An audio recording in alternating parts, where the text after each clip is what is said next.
Welcome to Moviecaps. Today, I will show you a murder mystery from 2017, titled, The Crooked House.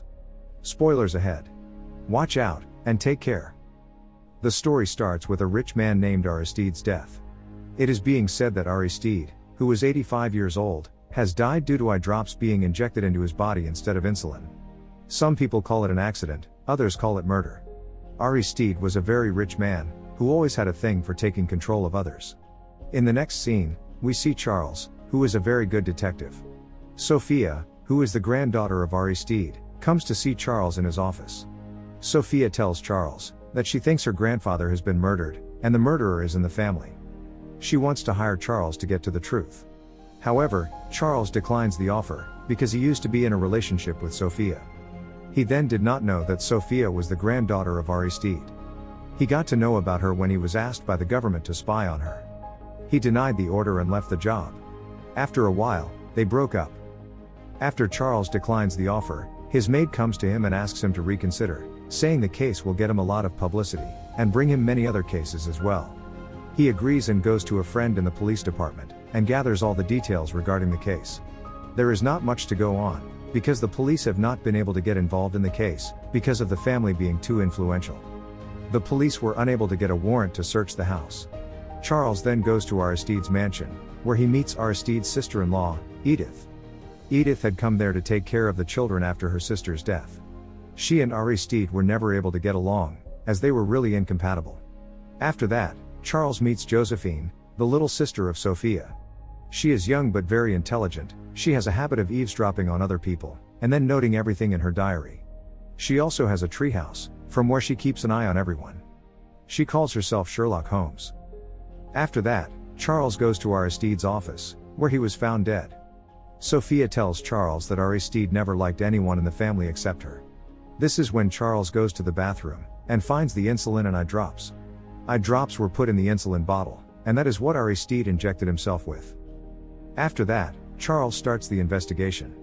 First of all, he interrogates the arrogant mother of Sophia, whose name is Magda. She is a flop actress, and her husband Philip is a flop writer, who wrote a play for Magda, but Aristide denied investing in their play. Charles then goes to Philip, who is an extremely rude person. The man does not have a great past, he lost all his wealth in poker 3 years ago. Charles meets Clemency, who is the wife of Aristide's other son whose name is Roger. She studies plants and is also a good professor. Roger then gets there, and he gets really upset. He says that his father's second wife Brenda is behind his father's murder. Brenda is a lot younger than Aristide, a gold digger. Roger is also a flop businessman, and always ends up being at a loss. Charles also meets the tutor Mr. Brown, who teaches Philip's kids. Finally, Charles meets Brenda, who is the second wife of Aristide. She used to be a dancer before she married Aristide. The last insulin injection was injected by Brenda, so everyone thinks that Brenda is the one who put eye drops in the bottle of insulin, and killed her old husband for his money. Brenda denies all these accusations. Charles then meets Mr. Brown, who tells him that the night Aristide died, he was with him, and he saw Roger and Philip come to see their father at different times. He further adds that both of them had an argument with their father. Philip had again come with his script, which Aristide denied without even reading, and Roger had again faced a loss in business, and he was there to ask his father for money. Charles then goes to his house, where Sophia is already waiting for him. She then takes him out, and they spend some quality time together. In the next scene, Charles meets up with Aristide's lawyer, who tells him that Aristide had a will that he signed in front of everyone. But now looking at the will, there is no signature. Without the signature, the whole property of Mr. Aristide belongs to Brenda by law. After that, Charles goes to Roger's office, and says that he killed his father because he denied him the money for his business. Roger then shows him a check for $2 million, signed by Aristide. Roger tells him that his father gave him the money that very night. He then says that his wife Clemency is sick of everything at the mansion. She just wanted to get out of there, that is why she did not want to take money from his father and get stuck there. Telling Charles all these things, Roger tears the check into 2 pieces. This story leads Charles to think Clemency could be the one to murder Mr. Aristide, as she was tired of being controlled by him. Charles then again goes to the mansion and meets Josephine. She tells him that Brenda and Mr. Brown are having an affair. Charles then meets Sophia, who tells him that she was already aware of the will not being signed by her grandfather. She says she also knows about the affair between Brenda and Mr. Brown, and Aristide also knew about the affair, as he had hired Mr. Brown to make Brenda happy. Charles then leaves, but his car doesn't start, and Sophia offers him to spend the night. Everybody at the dinner table taunts and accuses each other in front of Charles. He then goes to the treehouse, from where he sees Mr. Brown and Brenda. When he gets down from the treehouse, a lot of dogs start barking at him. The next day, Charles has a lot of cuts on his body. The mechanic then comes and tells Charles the car is fixed. Charles himself pretended that his car broke down, because he wanted to stay and analyze everything with his own eyes. In the next scene, we see another lawyer who claims to have a will by Aristide, and says that Aristide even signed that will. He says that according to this will, all the property of Mr. Aristide belongs to Sophia. Charles is also there when the lawyer is telling everything about the second will. He then receives a call and rushes to the mansion. He finds out that someone cut the rope of the treehouse, and Josephine fell down and is badly injured. The lawyer then comes to the mansion, and reads the will out loud to everyone. Everyone gets upset except Clemency, who says that she does not care, she was gonna get out of here anyway. Roger and Clemency congratulate Sophia and get out of there.